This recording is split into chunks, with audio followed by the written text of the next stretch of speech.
कहानी बहू की पसंद।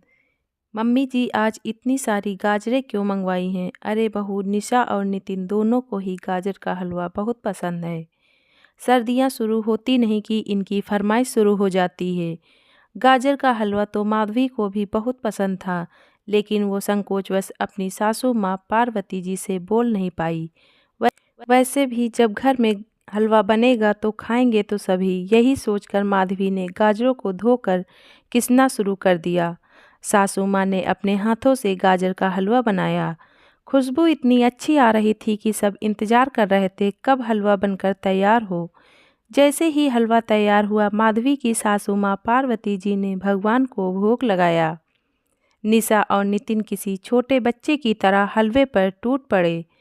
तभी सासू माँ के फ़ोन की घंटी बजी। अरे नितिन, तुम्हारी मनीषा दीदी और जीजू आ रहे हैं। सासू माँ ने चहकते हुए बड़ी बेटी के आने का समाचार सुनाया। चलो अच्छा है, अच्छे मौके पर आ रहे हैं। दामाद जी को भी गाजर का हलवा बहुत पसंद है। पार्वती जी ने खुश होते हुए कहा। सभी आ गए और टेबल पर खाना सज गया। माधवी सबको खाना परोस रही थी। सबने जी भरकर खाया और हलवे का डोंगा भी धीरे धीरे खाली होता गया।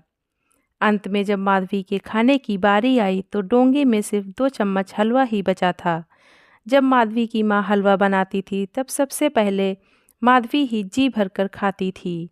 बाद में किसी का नंबर आता था। ये सोचते सोचते माधवी का गला भर आया और वो 2 चम्मच हलवा भी माधवी के गले से नीचे नहीं उतरा।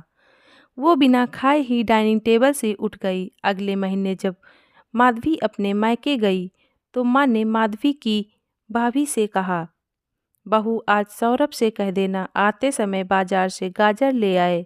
माधवी आई है, इसलिए कल उसका मनपसंद गाजर का हलवा बनाऊंगी। अगले दिन माँ ने बड़े चाव से माधवी के लिए हलवा बनाया। माँ ने सबसे पहले कटोरी भरकर माधवी की ओर बढ़ाया तो माधवी बोली, नहीं माँ, पहले हलवा भाभी को दो। माँ अवाक सी माधवी का मुंह देखने लगी। लेकिन बेटा, तुझे तो बहुत पसंद है ना मेरे हाथों का हलवा। हाँ माँ, मुझे पसंद है, लेकिन क्या आपने कभी भाभी से पूछा है कि उन्हें क्या पसंद है?